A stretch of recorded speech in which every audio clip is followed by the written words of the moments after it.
Hello, Tom. We are here today to discuss the intellectual process versus the intuitive process. And I know you've spoken a lot about how some of us are more left brain and some of us are more right brain, and why it's important to have a balance.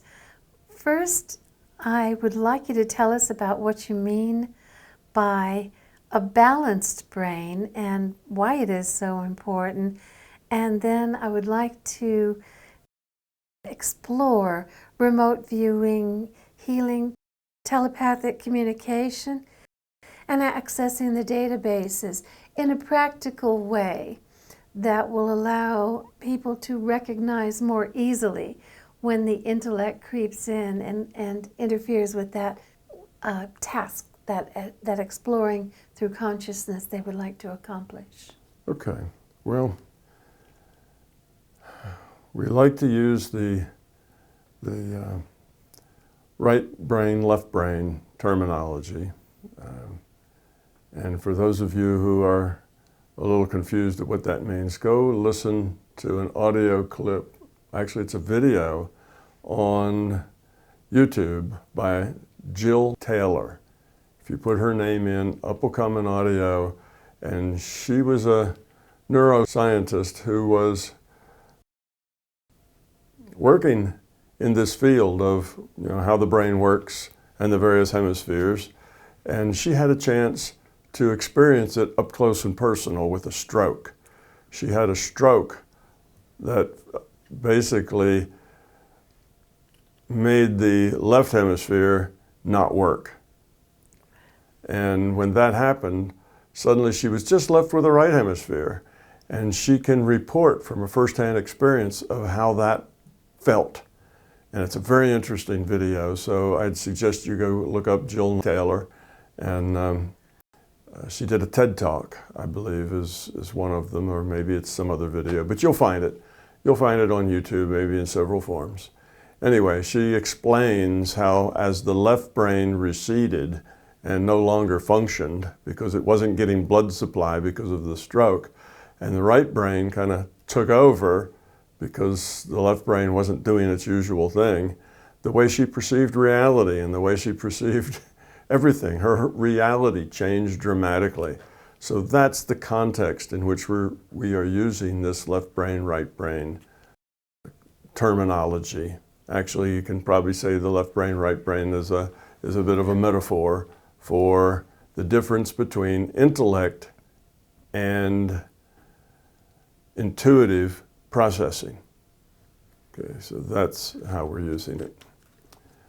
So we in the Western world, and I use that term also metaphorically because it really has nothing to do with West anymore. It's basically we in the world, because Western culture has pretty well dominated the world in as much as it is a materialism-based culture based on economies, business, the degree to which people have access to the finer things in life, like shelter and clean water and housing and automobiles and computers and internet and so on. It's a very material-based philosophy, and it's pretty well everywhere now, except in very rural areas, in very far-off places that haven't yet been overrun by Western ideas, cultures, and economies. So anyway, in Western thought, the intellect is the primary tool. Our mind uses the intellect, and the intellect gets rewarded. If you have a fine intellect, then you'll likely get a much better job and get paid a lot more. If you are very intuitive, then people will tend to call you an airhead, and they will not give you a really great job and high pay, because being intuitive just isn't all that useful in this world of stuff and commerce and science and technology. It is useful, but it's useful in an indirect way, not so much in a direct way. And we tend to really miss the importance of those things that are indirect rather than direct. So in any case, what you find is that most of we in Western culture, the world over, are very out of balance between being intellectually dominant or being intuitively dominant, between a right brain being the intuitive and the left brain being the intellect. And that is unfortunate, because both of these modes are immensely important to us, what we do, how we do it, how we see reality, how we grow, the quality of our consciousness. And the optimum position to be in is to have exercised and built up, you might say, your mental muscles in both directions. So you should be extremely right-brained and extremely left-brained both at the same time, which means you're good at both. You're not weak at either one. That's balance. That is a good way to be. And we undervalue this intuitive part. In fact, many of us in the Western world deny that we even have an intuitive part. They say, what intuitive part? There's no such thing as intuition. That's just one of those touchy-feely things that if you have to believe in it to find it, otherwise it's not there. That is very wrong. The intuitive part is just as solid and just as real and just as scientific as the intellectual part. We just overlook it, don't pay much attention to it, and ignore it. So to us it seems almost invisible. To us, we of the West, seems almost invisible. Now other cultures, particularly if they are more primitive cultures, cultures that haven't been run over by industrialism just yet, you will find a greater appreciation for intuitive processing. They won't be so out of balance. They will be more in balance. So what is this intuitive process I'm talking about? And how does it differ from the intellectual process? In the intellectual process, we value analysis, judgment, comparisons, logical processing, detailed logical processing. We go from step A to step B to step C to step D until we finally go from where we started to where it is we want to go. We go there in little, what we call logical steps. In intuitive processing, you intuit the answer. You don't have to go in logical steps to get there. You just intuit the answer. The answer already exists within consciousness. Okay, we are conscious. There is this larger consciousness system of which we're a part. And this larger consciousness system has been collecting information on all of its parts, which that's us, we're a part of it. And as they say, there's not much that's new under the sun as far as people, attitudes, feelings, expressions. And the system doesn't necessarily know exactly how to answer an intuitive question perhaps, but it can answer it to a very high degree of probability, to where it's very likely that it's giving you the right answer. But you still have to assess that. Now, this assessment comes from the intellect. The process of getting the information comes from the intuition. And if the two of those work real well together, then they can fill in for each other as far as when one is weak, the other is strong, and vice versa. Now, the problem with the intellect being the kind of the number one boss of our thinking is that we very, very seldom have enough information to make a deductive logical choice. Deductive choice means, if this, then that, if that, then this other thing, and if the other thing, then, the answer. And those are it's all logic, deductive logic. And in deductive logic, when you get to that answer, then that answer will happen.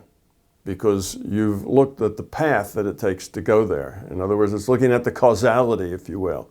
And if that causality, if it's known, if all the information you need to know to predict the causality is known, then your deductive derivations are always going to be correct if the logic's correct and you haven't made any incorrect assumptions. But we don't have all the information. Very rarely do we have all the information. If you take something that's really trivial, the intellect can do a fair job, like, where are my car keys? The intellect can say, well, where were you last when you got out of your car?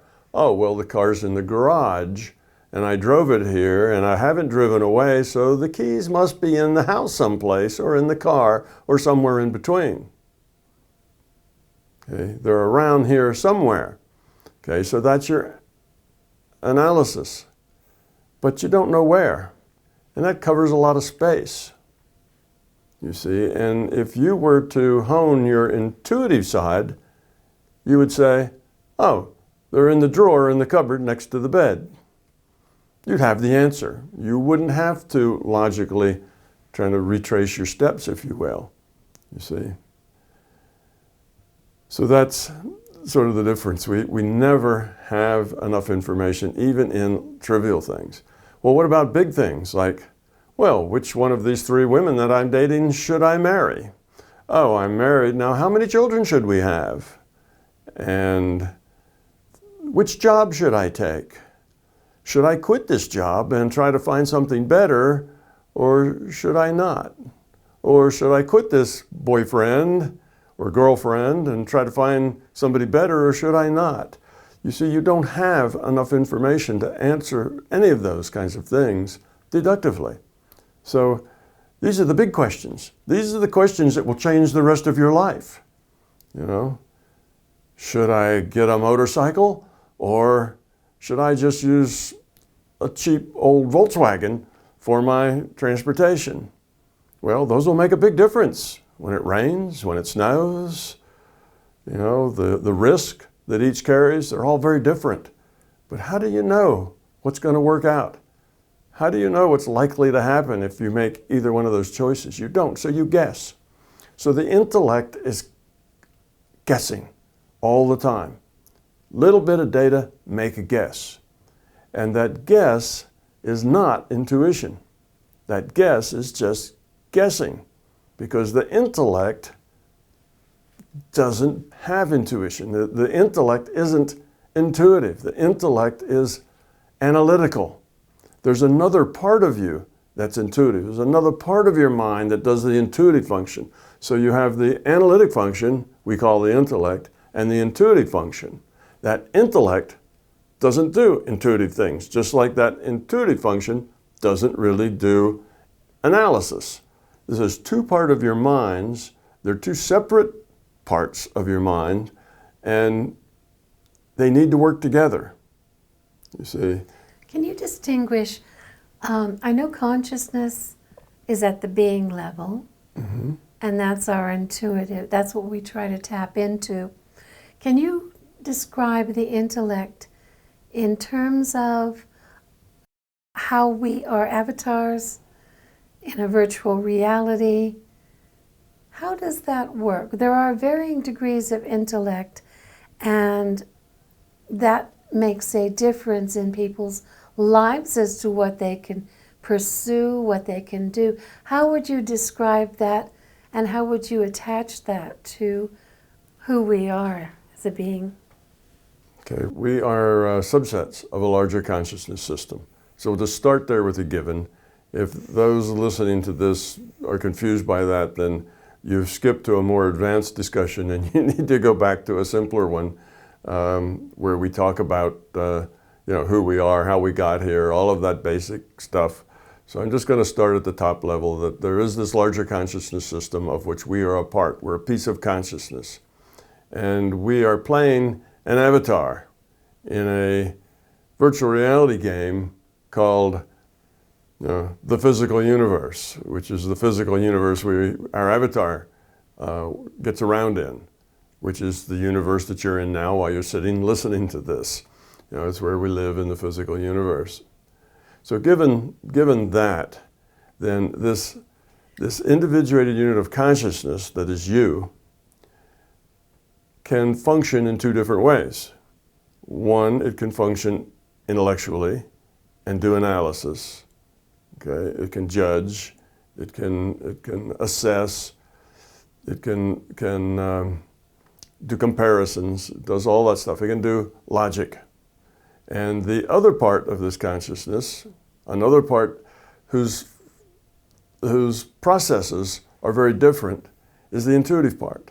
And it's holistic. It can tap into that larger consciousness system. It can gather the information that is in that system. See, all of us, not only are we all individuated units of consciousness, but we're all netted. We all interact with each other. So all of this information, all of our thoughts, all of our ideas, all the things that we think of, whether we say them or act on them or not, they're all part of the record of us as a being. And all that information is in there, along with data in databases that are required to support the rendering of the virtual reality. One of these databases looks at the probable future, what is likely to happen in the future. Now, it's just probability. It's not that has to happen.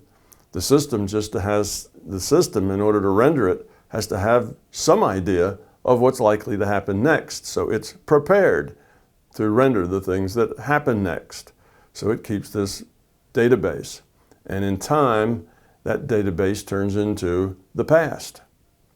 As the present chugs along and consumes the future, that old future is what we call the past.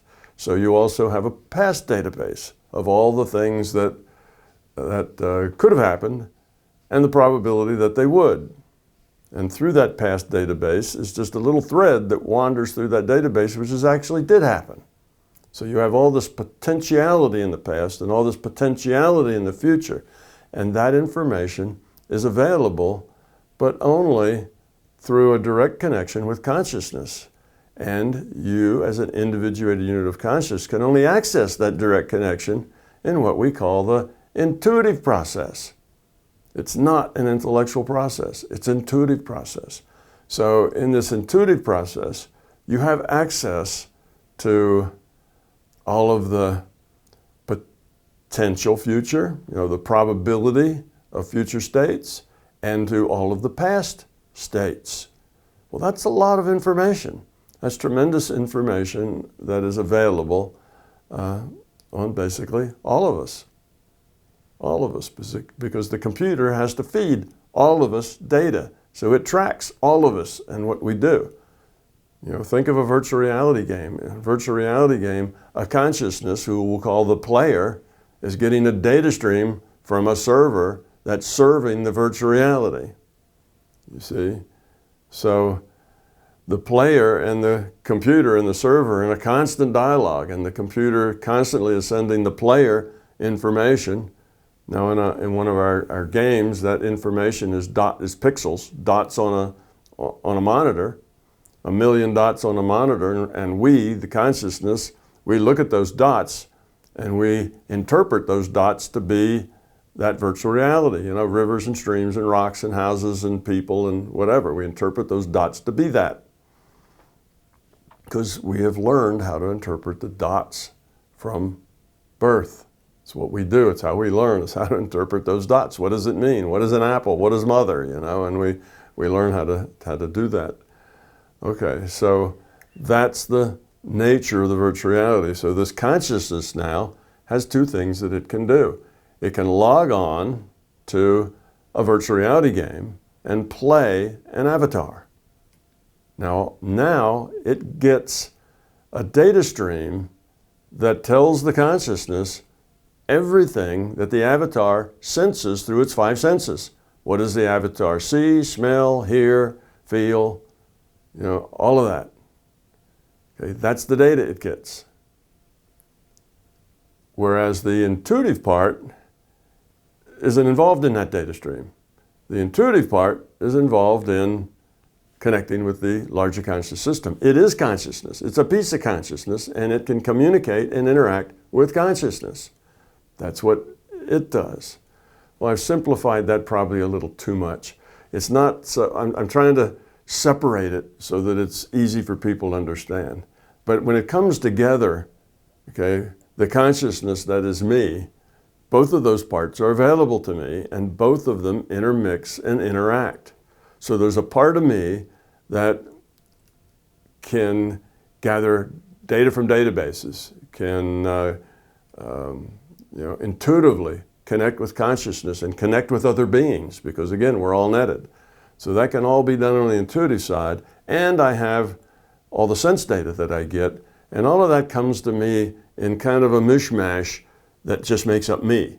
I'm all of that smeared together, if you will. But I have these two separate processors, if you like. One process is intuitive, one process is intellectual. But I get it all, and it all gets mixed together for me to make choices in this virtual reality. So I'm in the virtual reality and things happen, I have to make a choice. Do I fight or do I run? Do I go into the monster's cave or do I go back to town? I have these choices to make.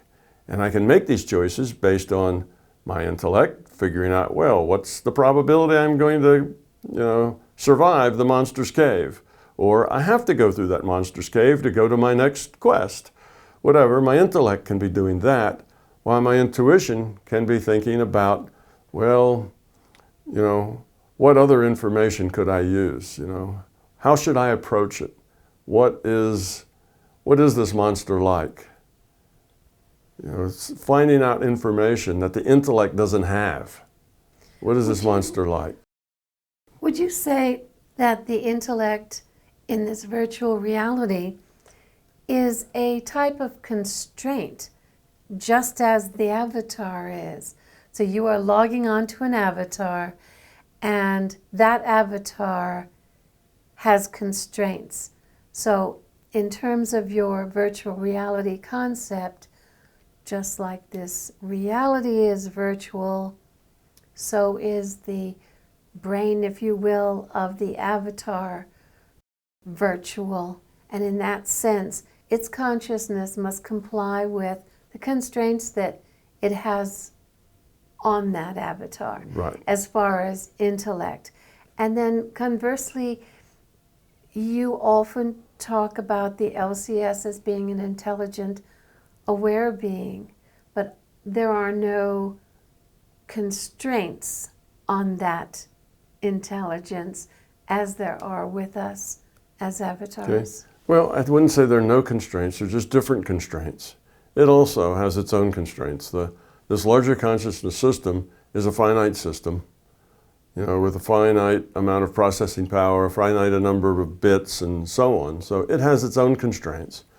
But in the virtual reality game, the avatar's job, what the avatar brings to the game, is that it sets constraints on what the player can do with that avatar, right? So your avatar is an elf, then the elf can't fly, but the elf maybe has spells. Or if you're, a barbarian, then the barbarian may have a lot of hit points and may be a good fighter, but he's not too smart, you see. So your avatar has characteristics, and those characteristics constrain the player as to what the player can do. Well, with us, it's the same thing. Our avatars are our human bodies, okay? And as our human bodies change, develop, gain skills, gain coordination and that sort of thing, then the avatar can do more with them. But if we get hit over the head with a stick or a metal bar and it does brain damage, and now we slur our speech and kind of limp, one leg doesn't work anymore, then that doesn't affect the consciousness. That's just an avatar adding new constraints to what the player can do with it. So now the player has to play an avatar that slurs its speech and has one leg that doesn't work, you see. Now the avatar has to play that and can only do what that can do. So our brain is just, as you say, a virtual brain. The brain stores nothing, computes nothing, assesses nothing. The brain is just a virtual brain. Okay, there is no brain. There are no organs, if you will.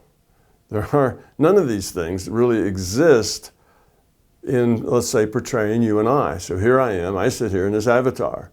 Now one assumes that there's a brain in my head, one assumes there's a heart in my chest, one assumes I have livers and kidneys and stomach and all these things that are inside, but none of those have to be rendered to you. In your data stream, you do not get any data describing my brain or my kidneys or my heart. You just get data describing what I look like, what's on the outside. So the computer never has to compute anything on the inside unless somebody takes a knife, like a surgeon, and cuts you open. And when they cut open the avatar, they have to see what's inside. There can't just be infinite darkness inside. There can't be nothing inside. So then, according to the rule set that defines the simulation, something will have to be inside. It'll be defined because we evolved. We evolved from single-celled things to multi-celled things to specialized celled things to mammals to humans. So we've gone through all that evolution. So the system knows what had to be inside in order to go through all that evolution, but it doesn't have to render it. It has to know about it. It has to know the function. And it has to know it because it has to know what constraints it poses. Okay, it has to know why it's important. So if you get somebody shoots you in the heart, well, it has to know what's inside so that it can show appropriately how that avatar would act. You see, so the system has knowledge of what would be inside if you looked, but this is a virtual reality. It's only describing what you see, not the hidden things that you don't see. And it's giving you a data stream. You get a data stream now of me sitting here on this chair talking to you, and none of my innards are in that data because they're not being measured. You only get what you measure. Your eyes and your ears are measuring me. You take that as a measurement. But if you're not measuring it, then it doesn't have to be rendered. If you're not interacting with it, it's not rendered. So the avatar sets constraints according to the rule set and according to its evolution, which is the rule set defines that evolution. It sets constraints on what the consciousness can do with that avatar. So if that avatar refuses to work with its intuition and just won't go there because, oh, that's a stupid idea. Nobody has intuition. We just guess, and when we guess right, we say, oh, well, I had a gut feeling and that was my intuition, and all of it's nonsense. It doesn't really exist. So if you feel that way, then that's a constraint. You've just added a constraint on what your consciousness can do with your avatar. It can't reach any of that data. It won't reach any of that data because that part of you that could reach that data has never been developed. It's still, like it was when you were 2 years old. You haven't developed that intuitive part. You've only developed the intellectual part. That's if you're very dominantly left brain. So if that's the case, then it's just another set of constraints. Yes, that information's available in that intuitive part, but you can't access it because that part of you wasn't ever challenged, wasn't developed. You didn't learn how to work through the confusion and work through the issues like you did with the other part. Your intellectual part started organizing, cataloging, assessing, making facts. And it got it wrong, and it was confused, and it didn't do it very well when it was 2 years old and 3 years old, but it kept working at it and working at it, and eventually you grow up and you become an adult with a clever intellect that can make all sorts of assessments and analysis and judgments very quickly and pretty effectively. Great. You've taken one part of yourself and you've developed it. The other part of yourself is probably hanging around, still around the 2 or 3, year old stage, and you've never gone through the trouble of working through the confusion, understanding how, what's connected to what, how things work, what the uncertainties are, why you get this kind of information, why sometimes it's wrong. all of that stuff has to get worked out. And eventually, that intuitive part can become just as solid, just as reliable, just as functional and useful as that intellectual part. Actually, it's even a little more functional than that intellectual part, because that intuitive side has the big picture. You see, that intellectual side has to sit over here and work intellectually up through little pictures with one step at a time. This makes that reasonable. That makes the next thing reasonable. It's got to chug its way along, whereas the intuitive part has a much bigger picture. It sees the intellectual part, but it sees it from a much, from a much higher level, from a much more holistic level than the intellect does. So the intellect is good at slicing and dicing facts in the little picture, and the intuition as good as understanding big concepts and big ideas and what is connected to what we might even call wisdom falls in there, in the bigger picture, seeing things from a bigger picture, how things relate and interact.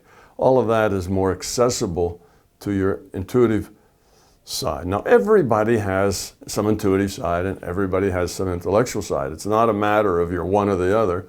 Everybody is both. But what happens is that some of us, instead of balancing those and developing them both, our culture tends us to develop this intellectual side like this and this intuitive side like that. So we're out of balance. We can't live up to the potential that we as human beings have. And a lot of that stuff that's on the intuitive side that the intellectual side kind of ignores falls into the woo-woo side. It falls into the paranormal side. Getting information, you see, that's not through this logical process is like, woo-woo. It's not possible because it's not in this intellectual side, therefore it can't exist. See, that's just arrogance that only sees one way and doesn't see the other. So this leads us to how, you've explained very well, how this leads us to the intellect getting in the way of our consciousness exploration. So today I would like you to give some practical examples of how people can develop their intuitive part more, as you've very well stated, the limitations of the intellect. So let's start with remote viewing. Yeah, with the intuitive side, for some examples, you can do things like remote viewing. That is, you can see what's going on in places other than where you are. And those places don't have to be even on this earth. They can be other places. Any place. You see, they're all in the database. So, and if it's something that the system Headley doesn't deal with, you'll just get probabilities. What it's probably like. You see, if there's nothing there that's really established facts, then you'll get probabilities. So in any case, that's one. Remote viewing is just seeing more than what you can see. It's a good way to find your keys. It's a really good way to find those keys. Nice simple example. Right, it's in the drawer, right? And you know that right away because you remote view where the keys are. Maybe, it depends. If you're really good at remote viewing, you can actually back out. See, if you just look, where are the keys? I want to see the keys. Well, all you get will be black. You'll just get this black box. You won't see anything. You say, well, I didn't get anything. I just got black. Well, the keys are inside a drawer, and the drawer's shut, and there isn't any light in there. That's why you're getting a black box. That brings me to a good point of remote viewing, and that is the components and seeing or feeling the details of it. Tell us something about how that works. All right. Well, when you remote view, as I was saying, you have to understand sort of what you're doing. You're accessing data. And you get data from a database through your intent. So if you have an intent I want to see where my car keys are. Well, like I say, you get black.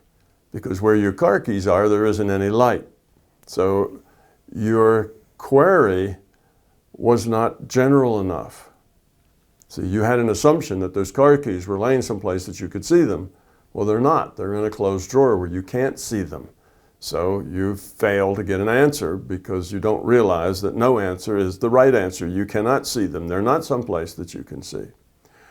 But if you practice, you can get to the point where you can say, well, I didn't see that, so let me back out and see it from a bigger picture. I'd like to see those keys, where those keys are. Even if the keys are hidden, I'd like to see, where they're hidden, where the black space is. Well, now you may see a chest of drawers with the drawers shut, and you can say, oh, that looks like my dresser next to my side of the bed. And you recognize it, and now you go look in those drawers and you find your keys. But if you didn't know to back out like that, you just say, it didn't work.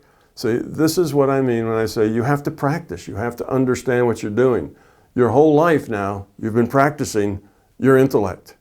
You've been learning how to, what works and what doesn't, and how you approach things. And one approach is better for this, and other approaches are better for that. And you're learning all of the stuff, and in your intuitive side, you've done nothing.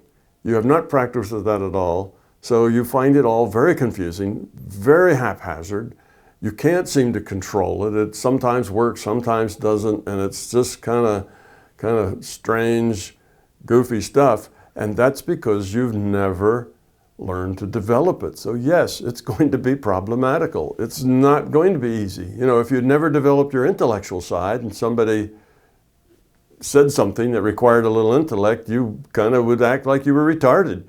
You wouldn't know, because if you hadn't practiced your intellectual side, everything would be, I don't know, because you would not have learned how to do analysis and different kinds of analysis that you do, and how do you extrapolate your analysis, and all of that that's become automatic wouldn't be automatic if you hadn't spent years and years honing it.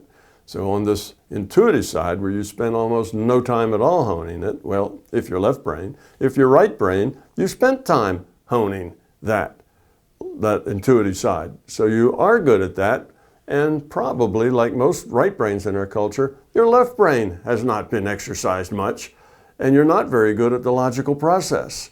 We tend to go one way or the other.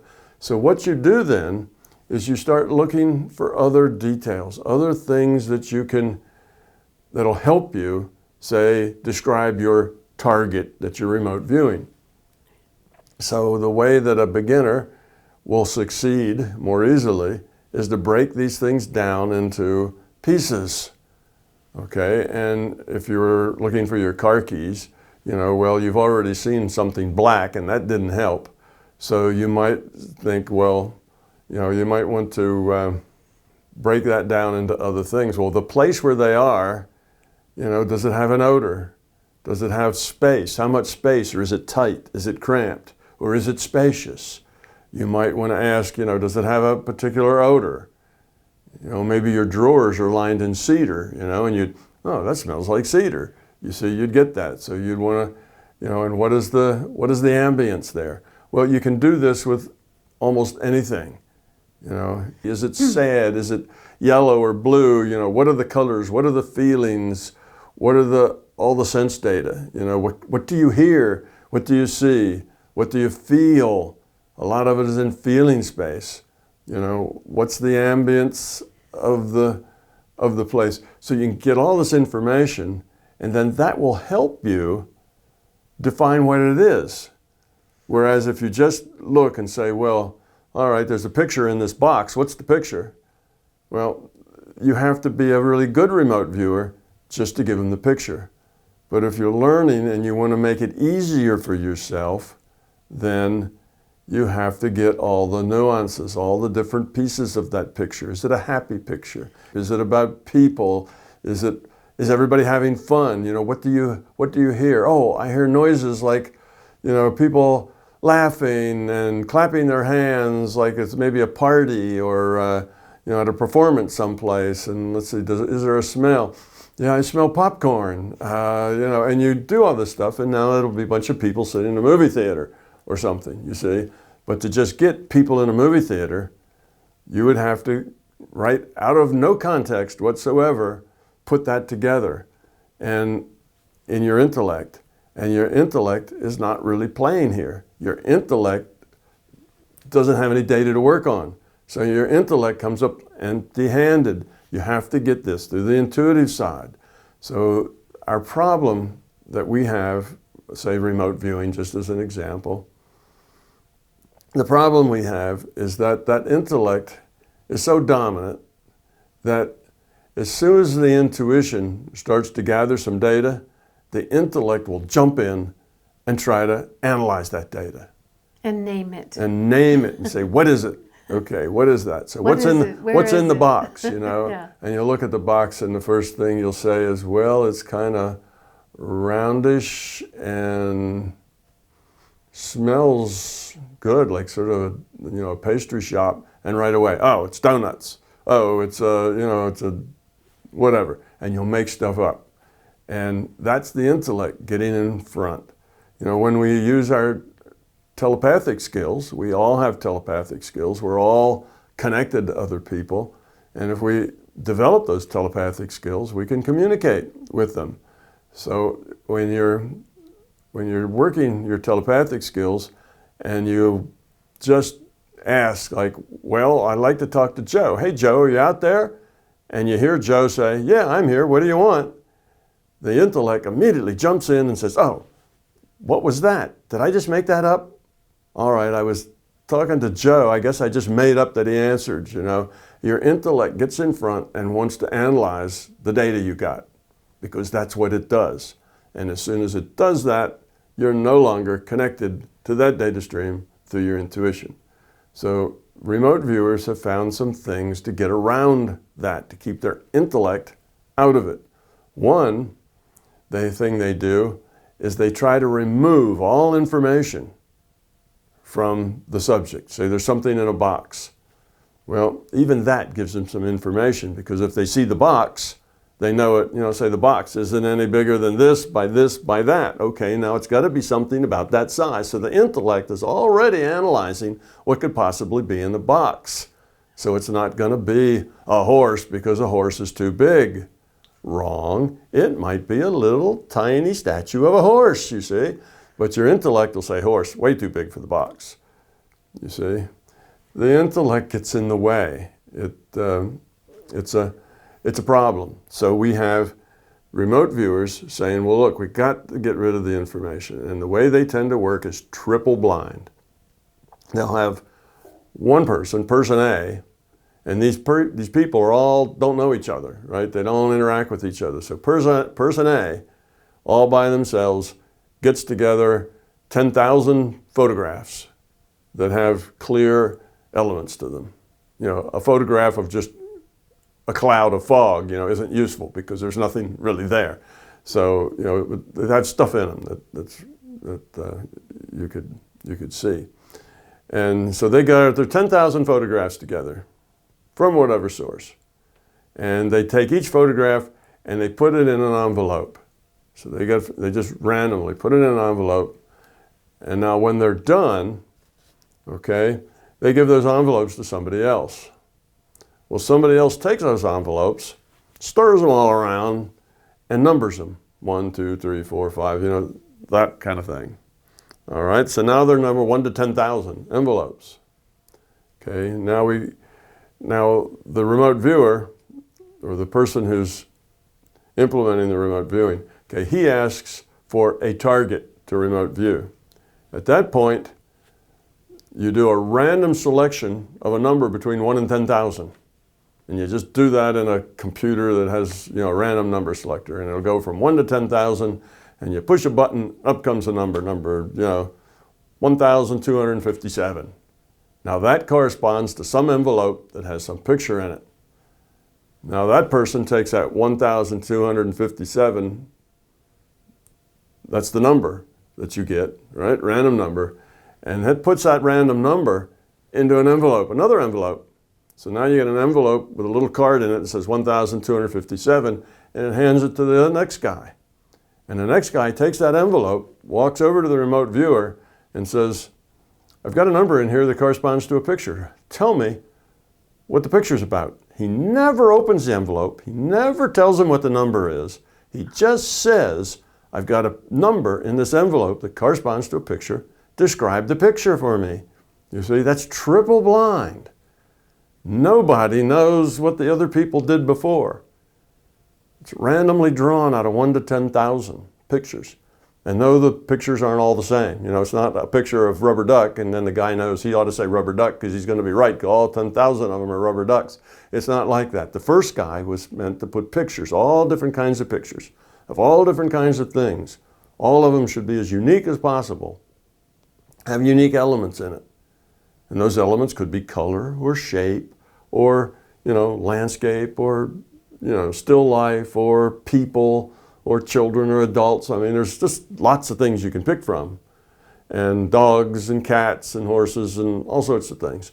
So you get all these pictures, and we're triple blind here. The remote viewer doesn't have anything for his intellect to work on. Nothing. And that makes it easier for him, not harder. You see, and of course they use that and they say, well, look, this is really good science because we're triple blind here. And it is good science, but it also makes it easier for the remote viewer to get it right, because now he's disengaged his intellect because the intellect has zero data.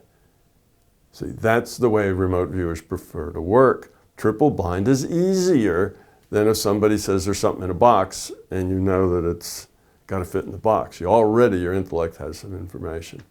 And if the guy doing it is a guy who's really into gardening, you know he's a professional gardener, then you may think there's trowels in there, or maybe there's a flower pot, or maybe there's a picture of the giant watermelon that he grew, or something, you know, and you'll start guessing about things that you know about him and what he might have come up with to put in the box. And that intellect is relentless. It just keeps working on whatever information it has, and then it guesses. And the guesses are almost always wrong, you see. That's almost always wrong. The intellect doesn't have any connection to this database. It's a different part of the consciousness. The first thing that comes to your mind, the right thing, the first impressions. Yeah, that's true. And all those other things we talked about. So yes, it is the first impression that comes because you're querying a database. When you query a database, the database sends you an answer. And that database is very fast. It's a very fast database. So another mistake that people make is they say, well, okay, query the database. I'd like to know show me a picture of what's in there, or I want to get something about what's in that box. And now you get yourself ready and you relax and okay, you're ready. Well, it's already done. Within 1/10 of a second of you saying, I want to see a picture, it was there. And you're still jabbering on about, relaxing and doing something else and wanting it. You miss it. It comes immediately. This is just like any other database query. And if your database query is real general, if you say, okay, what's in the box? And you didn't specify what box, you get a random draw from anything. It could be a box anywhere because all you said is what's in the box. Terrible query. You see, what's in that box is important. It doesn't guess for you, it doesn't add in stuff to what you ask for. It just gives you what you ask for. So, if the guy doing the remote viewing testing has 5 boxes, and every time you in your mind say, okay, well, I want to know, what's in, if you just ask in that situation, what's in, what's in his box, or what's in that box. But you don't really say what you're talking about. And in your mind, it's not clear. Your mind is kind of fuzzy exactly what you're doing and so on. If your language is fuzzy, then, and many people do this, you might get all 5 things correct, but you may get them in the wrong order because you didn't specify. You maybe specifies that I want his box, the boxes that this guy's bringing. But then when you ask for it, you just say, what's in the box? And okay, it's the box that these guys brought, and that's in your mind, but that particular box isn't in your mind. So as you go through them and get one, then the next time it's only between 4 boxes, and the next time between 3, and the next time between 1, and the last one is the one that's left. So you may get all 5 items perfectly right, but you may get them all in the wrong order because your query was not specific other than to say that guy's boxes.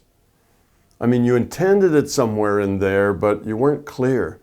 And so the other thing that we need to talk about here is not only, do you need to be very clear and precise like you do with any query, but instead of going for what's in the box, if you're a very skilled remote viewer, you might do that and it might work just fine. But if you want to make it easier for yourself and more likely that you're going to get parts of it right, you'll say, well, what's in the box? What's the texture of what's in the box?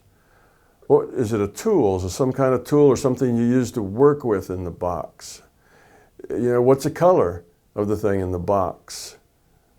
What are the architectural elements? What does it look like? So what does it look like isn't the only thing. There's other things there you can work with. What's the surroundings? What are the feelings with that thing? See, it might be a party hat in the box, or one of those little things that you blow at and it makes a whistle and the thing rolls out. It may be something like that. And then you may hear like a party going on and a lot of children giggling or something. You might get that. And you'd say, well, it seems like a happy kind of party atmosphere. Well, it might be a party hat, or it might be something that would be associated with that. So you get the feelings, you get colors, you get all your sense data, okay? Smell, taste, and feeling stuff, size, shapes. You get all of this. What's it used for? And if you can get all those and write them down, and then as you look at it, they may not make any sense to you at all. But then when you see what the target is, you may find out that a whole lot of the things that you got there were right on. It was like that. So you never came up with party hat, but you came up party, children laughing. You may have come up with it's multicolored, speckles. And sure enough, the party hat's red, blue, green, pink, little balls on it or something, little round things on it. So you may have said that, well, it was speckled, and you may have said any number of things, And if you get almost all that right, but you never actually said it's a red, blue, green, speckled party hat, then you still get a lot of credit for getting information about what was in the box. So it's not about naming the thing in the box. It's about gathering information about the thing in the box. The intellect wants to just name it. What is it? Oh, I don't get anything. Or, oh, I got a party hat. Oh, that's ridiculous. It's not likely to be a party hat. I just went to a birthday party last week with my kids, and that's why I thought that. And you make all these excuses up. Yeah. So then you go on and say, no, that wasn't, and you throw it away.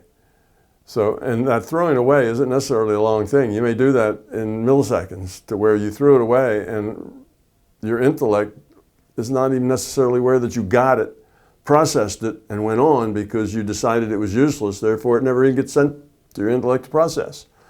So it's a problem. Your intellect will just jump in the way of what you're doing. Now, here's an interesting thing about the intellect and the intuitive level, and that is when you dream, you only dream if it's not a lucid dream. If it's a regular dream, then that dream, you make choices in that dream from your intuitive side. And I often call that your being level. It's what you are. It's the core of you that defines you. Whereas your intellect often is your image, who you think you are, what you think you are, what you'd like to be.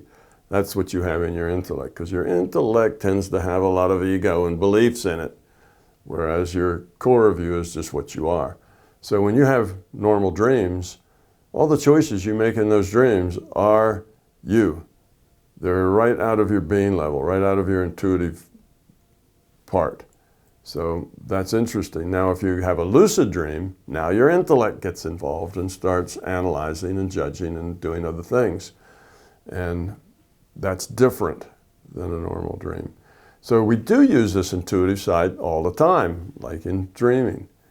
But we also use it in what we call hunches. And I got a gut feeling, and I'm getting good vibes or bad vibes from that person. Wow, I've only met this person for 10 minutes and I just really like them. They're just a really great person. Or I've just met this person for 2 or 3 minutes and I really just don't like them. But there's no reason for it. They haven't said anything bad or wrong or anything or whatever. I just, for some reason, don't like them, or I do like them.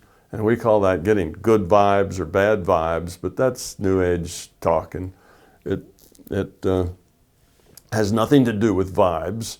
It just has to do with your getting information on your intuitive side. But if you haven't developed it, you don't pay much attention to it. You go, oh, that's silly, and you go on anyway. You don't pay attention to it. Then often, later when it turns out they really were a nice person or not so nice, you say, oh, I should have taken that first impression. That really was the right one. And then, I messed up. You often in arrears realize that your intuition is giving you the right information, but not when it gives you the information. Usually that only happens later.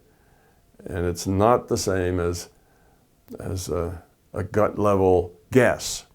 That's what your intellect does. It's, well, the intellect says, I've got this feeling, it's probably this, could be that, but I'll go with this. That seems more right.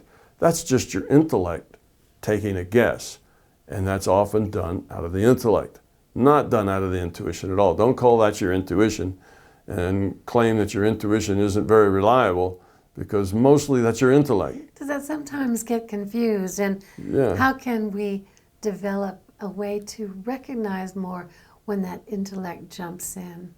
Well, it's very difficult, because if you are a left brain dominant person, using that intellect is how you run your life. It's how you live. It's how you do everything. And if that's the case, then one, you probably don't even know you have an intuitive side. You wouldn't recognize it if it bit you. You won't recognize it. So in that case, it's almost impossible for you to tell, because everything you do is intellectual. And if it's not, you either downplay it, dismiss it, or make excuses for it, or something else. You don't really pay any attention to it. So in that case, trying to show you what's the difference would be almost impossible, because you don't even accept that it's there, or that it can be reliable, or it can be something that you can learn how to do, with practice, get better at, to where it's a very reliable tool that you can use. So people get confused by that, but here's a couple of examples of things that take place at the being level. And it's an interesting fact that anything we do, anything that's a doing thing, that is complex, that requires, maybe multiple steps, or requires precision, or requires very kind of trained, responses. Mostly, we're only good at them if we do them at the being level, because the intellect is always second guessing. The intellect's always trying to tell you what to do. You see, always judging and assessing. So for an instance, touch typing. When you learn to touch type, it means you don't look at where your fingers are. And it's not just that you memorize where the keys are. Eventually, you have to get out of your intellect. Your intellect says, okay, the T is up right with that finger, the X is down here with that finger, and you kind of mechanically, one at a time, you're reading, what is it, that old thing, the brown dog jumps over some kind of dog jumps over the brown fox, or has all the letters of the alphabet in it, and when you learn to type, you type that the lazy brown dog jumped over the something fox. Anyhow, if you're looking at each word and then figuring out where you need to put your finger, that's your intellect trying to solve the problem for you. But you'll never be good at typing if you work through your intellect. When you get to the point where you stop trying to figure out which finger should hit which key, and you just let the fingers hit the keys that they know where to hit, now you can be a good typist. That's called touch typing, where you just, so you go like 60 words a minute or something, rather than 5 or 10, which is your limit. If you're, looking for the key, let's see, next is an E. There it is, plink. The next is a Z. There it is. You're a very slow typer doing that. And you tend to type with 2 fingers doing that, because you have to look for the key and punch it. You know, it's a deliberate thing to reach for a particular key and hit it, rather than let your fingers just go where they know to go. That's done at the bean level. That's intuitive. Your fingers intuitively know where to go and what to do. That's true of anything. If you're an athlete, athletes will tell you, I mean, a really good athlete, you know, somebody who's maybe, you know, Olympics quality athlete, somebody who's excelled. If you're a really good athlete, they'll tell you that 80% of winning is mental. And that's because you have to get out of your intellect into your intuition. If you're there in the field doing whatever, oh, okay, let's see, you hold the javelin right about here. Now you put your arm back like this, the front foot forward, and you take 2-3 steps, and you throw it. And if your intellect's telling you how to do that, you'll be a miserable javelin thrower. You have to do it to the point that you just do it intuitively, like the typing. You just do your thing steps, you throw it. And it's true with anything. Yes, playing the guitar, playing the piano. Initially, your intellect tells you, here's middle C, here's the other things, and every note you have to figure out where your hand goes. But eventually, you just read the music and the hands go over where they need to go. You know, or the guitar, you know, that just happens. You don't do that with your intellect. I had a painter in my house, and the painter was a really good painter. And he would do the little woodwork between window glass. You had a bunch of window panes with little woodwork between them, and he'd go and he'd dip his paint. He'd reach up there and he'd make a stroke like that.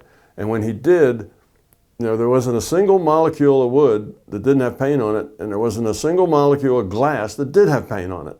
He was perfect. He just put paint where he wanted paint and didn't get anywhere else. And I was just amazed that he could do this. And if he had used his intellect, it would have been, oh, I'm getting a little close there, better move back. Oh, I missed the spot there, better go up. And he'd be second guessing himself, analyzing what he was doing, and he would have made a mess. He would have had paint all over the window. Painters like that use tape, because that way if they're sloppy, it pulls off with the tape. Painters who are really good save that step. They don't need tape.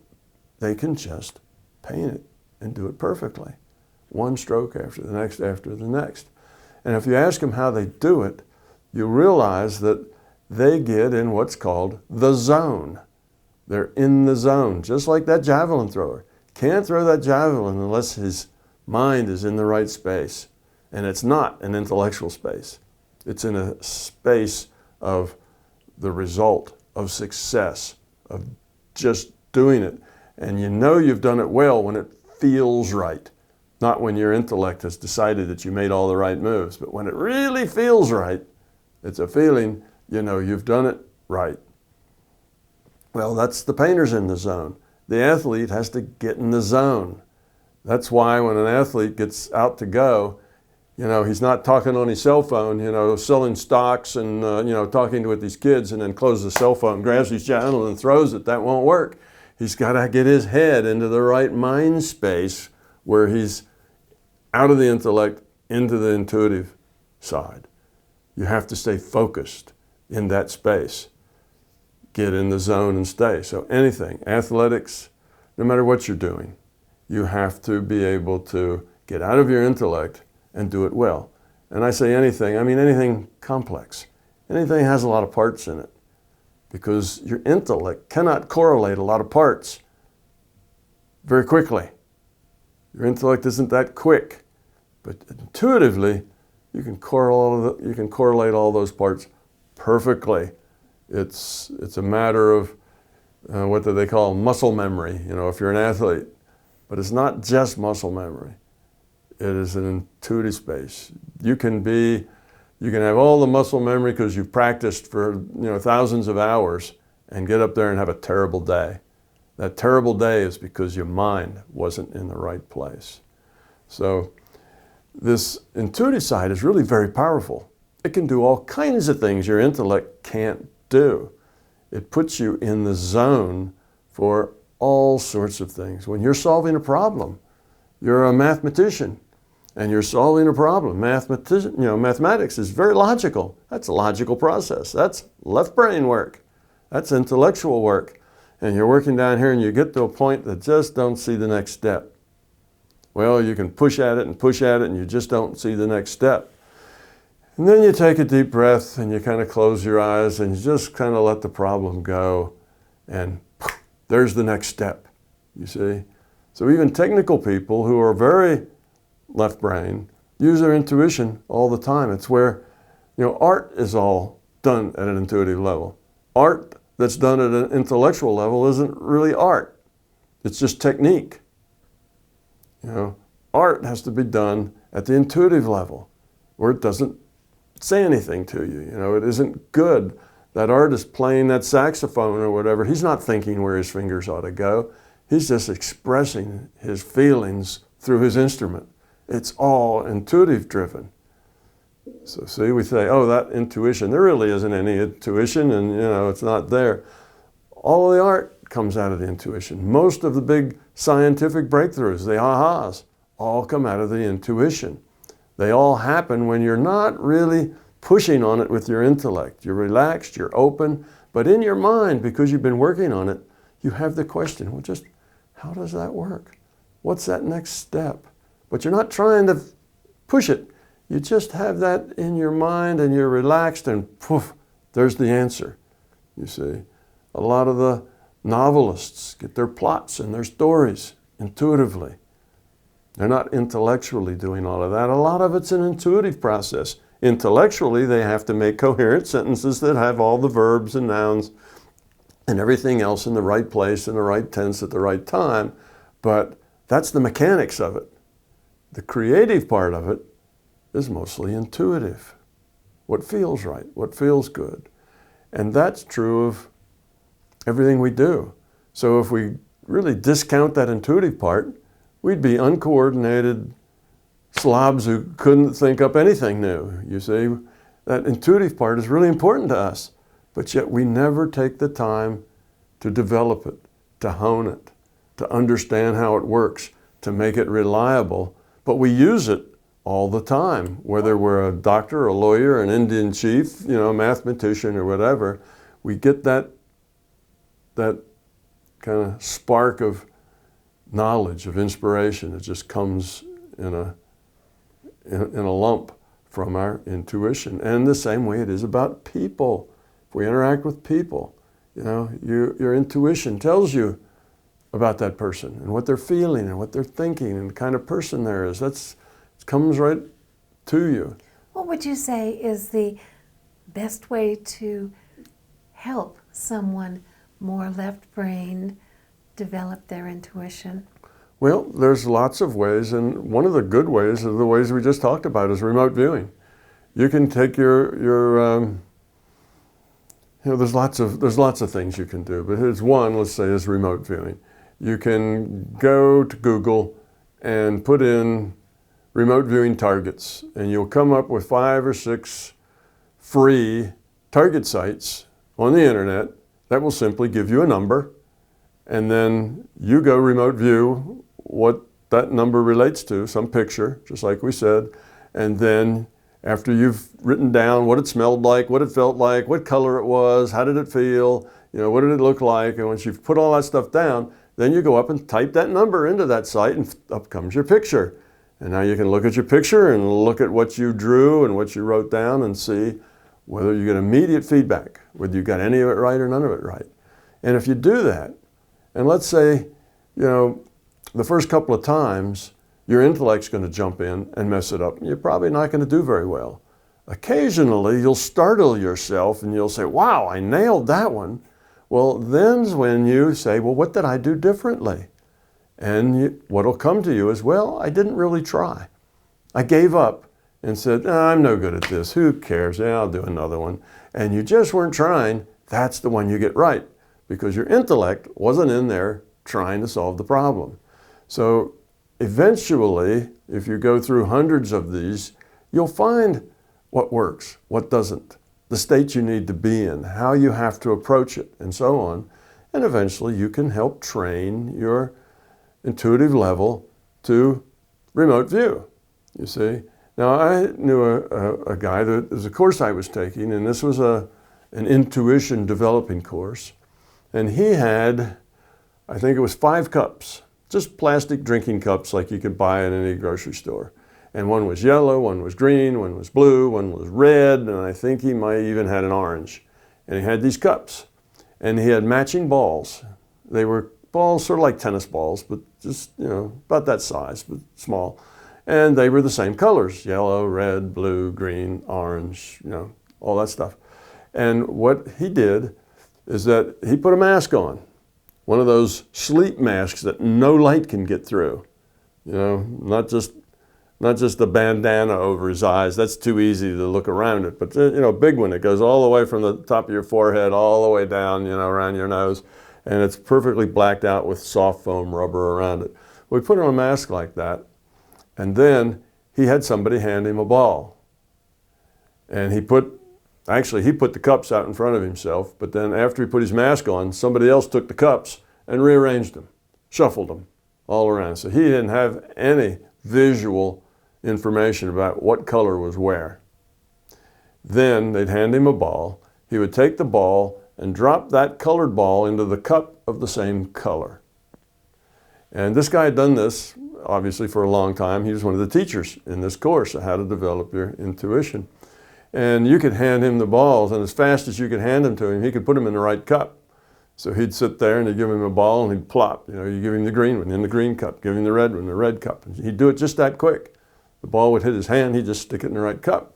And I asked him, I said, how do you know which cup to put it in? Because he knew there were 5 cups and they were all in a line right in front of him. And he said, well, I don't know. He says, I have no idea what cup to put it in, but my hand knows, my arm knows. I just let it go to wherever it needs to go. Just like typing. I don't know, I don't think where all those letters and keys are. My hand just goes intuitively where it needs to go when I'm reading what it is I'm supposed to type up here on a screen. You don't think about it. It's just intuition. You get into the zone. And I watched him do, like 10 balls, he was just demonstrating after another, 10 balls all in a row, all took him about a half a second to stick them in a cup, and he got every one right. And he wasn't using his intellect to say, well, I just put in a yellow, green, and red, so the next one's probably blue. He wasn't doing that because you could, once he put it in a cup, you take the ball out and you could give him that blue, or if you had enough blue balls, you could give him that blue like 4 times in a row. It didn't matter. It wasn't that. His intellect was not assessing. He just let his arm and hand go to wherever it needed to go, and it knew. Okay, it's a little different than the typing, because in the typing, those keys don't move around. Nobody shuffles the keyboard, but this is a little harder. That's a simpler thing to do because the keys stay where they are. Maybe if you let him put his cups of a certain color at a certain place, so he knew where those colored cups were all the time, maybe that would be sort of more like typing. But still, it's an exercise that you can do. And if you give up trying to guess and just put it where it seems like it goes, and then feel the difference between when it works and when it doesn't. Do more of that and less of the other. More of what works, less of what doesn't work. And in time, you will begin to develop your intuition to a tool that is reliable, that you can depend on. It's not a flaky thing that sometimes works and sometimes doesn't. You're the flaky one that sometimes can get into the right mind state and sometimes you can't. But when you are in that right state, when you do have your intellect quiet, it just works. Now, let's say you're disturbed, you've had a bad day at work, you and your significant other just got in a fight. Well, now you may not be very good at it, you see. You may just do it all wrong, whereas before you could do it because you're not able to quiet your mind, focus, get into that intuitive state. Your mind keeps jumping around because you got too much going on in your life just then, and you got a lot of emotional stuff going on, and that emotional stuff lives in your being level and it's getting in the way, you see. So sometimes you may not be able to do it because you can't get your intellect to sit down and be quiet. But if you can, then it'll work very, very well. So the variable isn't that your intuition is flaky, is that you are flaky. You're the one that comes to it in different mindsets and different moods, with different attitudes all the time. And that's what makes it problematical, in that, well, sometimes I just can't do it. Well, it's not that your intuition is problematical, it's that you are problematical. If you can learn to get past that, or even if you do have a lot of things going on in your life, you still can drop into that intuitive state, and then it'll work all the time, because you've learned how to cultivate that state and be in it and stay in it. So that's what it takes. So we did remote viewing. You know, you can diagnose people. You know, oh, so-and-so has problems with their stomach, and that's just a query to a database. What's wrong with so-and-so? Well, if you're expecting somebody to tell you, oh, you know, it's her stomach, that's a lot harder. It's easier to get a visual. So you picture a humanoid thing and say, you know, everything that's white's healthy, and anything that's wrong I want to see is dark. And then you say, now what's wrong with Suzy-Q? And this little gingerbread cookie humanoid outline represents Suzy-Q, and you have those intents in your mind. Then what you'll see is a dark spot, you know, right there at the stomach, and you'll say, oh, okay, she has some kind of problem with her stomach. And again, you can make your queries better. You can be more specific. If you get a little more developed at it, you can zoom in and look at individual cells if you know what you're looking for, or zoom back out, because all of this is just asking for different levels of detail of information. That's all in the databases. So you can ask for the information on a molecular level if you want, or a cellular level, or just a big gingerbread cookie, you know, top level. And you can get information of any sorts. And you don't have to have pictures, you can have graphs. You can say, okay, here's health on this axis, and here's time on that axis. 0 is dead, you know, 100 is 100%, and I want to see how this health is going to change from now till 10 years from now, 1 year at a time, you know, 10 clicks over, and watch the graph. The graph will just sit there and draw itself. And now you can get your data. You get to specify the output format in this query. That'd be nice with Google if Google do that, but Google doesn't do that. They've only got one output format, and that's type. They're gonna send you to they're gonna give you a little information, right? That's on your screen. That's what they're going to give you. Now it may have a URL in it. It may have other things in it, but they're just going to give you information that's in words. But this you can ask for, you know, if you're asking simple questions with, you know, you can ask for colors. If it's a yes, no, or maybe, you know, you can say yes is green, no is red, and maybe's orange. So now it's an output format. And well, these are a lot of good examples of how you can develop your intuition, and it can be applied to any of these so-called paranormal things, which are really more fundamental to us than our communicating intellect. with other people is one. You know, what we said, the remote viewing is one.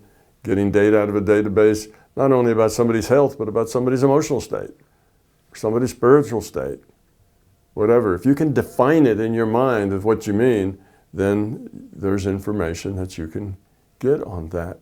So yes, all of those things, did we leave any out of communication? We're all netted. You can communicate with beings. And these are beings that are alive and playing the game here, or they're beings that have been here and are dead now here and someplace else. When they're already dead here, then what you're communicating with is the data in the database about them while they were here. You see? So all of these things are available to a well-developed and well-practiced intuition. But you don't get this quickly.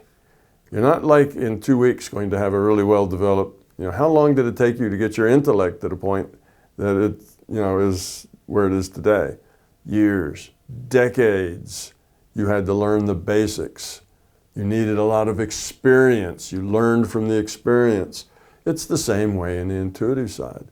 It's not a quick learn, but it's a very valuable learn, because what you'll find is that the two, the intellect and the intuition, work perfectly together, where one fills in what the other doesn't understand, and you become a whole person. So you're getting all the data, The intellect is analyzing and sorting the data.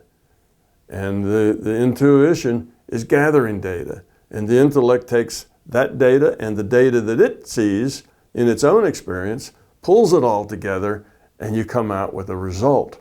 So your result is from all of your capability as consciousness, not just from a piece of it.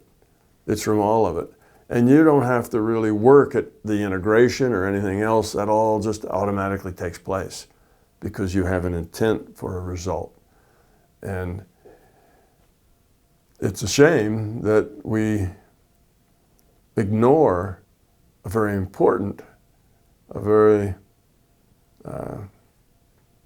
reliable, a very precise set of information, because we discount it because it's not physical.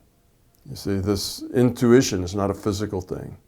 When that javelin thrower feels just right and that painter is in the zone, that's not a physical thing. You can't measure in the zone. Whether you're an athlete or a painter or a touch typist, you don't measure in the zone. It's a non-measurable. It's a mental state. Mental states aren't things we measure. Those are not objective things. They're subjective things. So you've got the objective world, and that's part of it. You've got the subjective world, and that's another part of it. But yes, that subjective world also has a science. There's a science there. There's structure, there's logic, there's the way things work and the way things don't work. You just have to learn it, just like you did over here on the other side, on the intellectual side. So it's really expanding and life-changing when you have both of these data streams coming, interacting, and reorganizing themselves around the value that each one brings to it. That then is when you are kind of a whole person and not just part of the person, not just an intellect. If you're just an intellect, we say that you live your life out of your head. And that's very limited life. You tend to suppress your emotions and your feelings because those emotions and feelings are not objective. Therefore, they're not dependable, can't be measured. They don't really exist. They're illusions. You see, so you tend to be more robot-like, more Spock-like, right? Spock. Kirk was the one that had feelings and intuition, and Spock just had logic. And Spock was very clever and very fast, but he was limited. And it was Captain Kirk who usually, saved everybody's bacon at the end because he had more than logic. He had logic, and he had Spock to help him with that logic, but he also had intuition that was based on other things besides just the logic.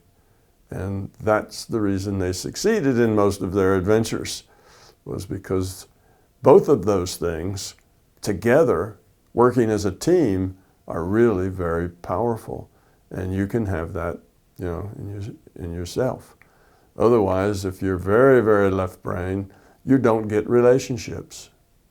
You have trouble with relationships because relationships are mostly in the intuitive space. The intuitive space is feeling space. You feel things. When you get that data in a remote viewing, you feel that ambience. You feel that party atmosphere for the party hat. You feel things, you see. It feels red and blue and green. This ball feels like it belongs over there. It's in a feeling space. It's not the same as an intellectual space. It's not that something in your intuition says, move your hand up, move it out, move it over, stop, open your hand. It's not that's not what's going on. It's this feels right, and it is right. So you have to get into feeling spaces. Well, if you live out of your head and your left brain, you don't really have feeling spaces much. Oh, you have them, but they're all just a blurry, gummy wad of stuff that you can't differentiate, and they're very hard to use. And you have feelings, yes, but you tend to suppress them. You don't work with them and develop them to the point that you can say, well, it feels right to drop that ball here. So feeling space, you see. And to be a feeling person who can use feelings like where to drop the ball is a person who's a lot more plugged in relationships. Relationships take place in feeling space, not in intellectual space. So if you have trouble with relationships, it's because you're probably too left brain. Logical process is the way you do things, but relationships aren't about logic. They're about feelings, you see. So, we talk about that intuitive space. Yeah, who needs it? It's unreliable, probably doesn't even exist. The only thing that's real is this objective, logical stuff. That's like rejecting the most important part of your life. You say, the only thing that's important in life is the stuff. Well, nobody feels like that. The things that are most important in your life are not the stuff. It's everything else. It's relationship. It's caring. It's everything else. That's what's important in life. It's the feeling. It's how happy are you? How satisfied are you? How much peace do you carry into the world as opposed to how upset are you? How angry are you? How annoyed are you that other people just don't get it? You have all this self-centered stuff, but that feeling space opens up another whole world to you. And that's the space of your intuition. So all of that goes together. If you're too left brain, you live out of your head and you're missing the important part of your life. If you're all right-brained, you get the feeling space, you're getting all the data, but you don't really understand why you're getting it, how you get it. All you know is that you think and feel certain ways and you get information and nobody pays much attention to you because you can't explain it. I don't know how I get it. It just happens, I just do. And the left-brainers look at people like that and brush them off as airheads, you see, because they can't explain what they get. Whereas if you have both the intellect and the intuition, you can explain it. Because there is a science and logic and structure to the intuitive world. You just have to develop it and build it. And then you will know how you get that information and why you get it. You have to know about databases and queries and how to query and how not to query and how to keep your intellect sitting down and being quiet. And you know how you get the data. Well, I get that because that's the data in the database. That's a probable future. That probable future right now is sitting at about 0.7. You see, you can get that. So I encourage everyone to develop their intuitive side, to develop their feeling side. That is what gives your life richness. That's what gives your life meaning. That's where the peace and the happiness comes from. That's where the satisfaction comes from. Those are all feelings. They come out of that feeling space. Otherwise, you're the robot intellectual who thinks his way through everything, and though he's very clever, there's something missing in his life. He's just not really connecting with people or with relationships. It's a shallow existence. Thank you, Tom. This is a good argument and good examples of how a balanced brain can bring you a richer life. But it's not a balanced brain. It's a balanced consciousness. Balanced consciousness. That brain has really nothing to do with it. It's a virtual brain. It's a balanced consciousness can lead to a very rewarding life. And without that balance, you are one-dimensional. And one-dimensional people are really good at solving logical problems, but they're not very good at living a life. They're not very good at relationships. They're not very good at finding happiness and finding, satisfaction in their life. Their satisfaction is always solving the next problem, doing clever things. But that doesn't leave you with that warm, fuzzy feeling that a good relationship leaves you with, or that fulfillment. It's all kind of sterile compared to the feeling side. So, yeah, it's not a brain. We call it left brain, right brain, yes, but I said we're using that as a metaphor. Of course. Those are metaphors for certain things that consciousness can do. It's not really about right brains and left brains. Brains are irrelevant. We're talking about consciousness. And that right brain, left brain is a metaphor for two different ways of approaching, processing information, and ways of kind of opening yourself up to all the information, not just one side of it or one slice of it. Here's to a balanced consciousness. Yes. Thank you, Tom. You're welcome.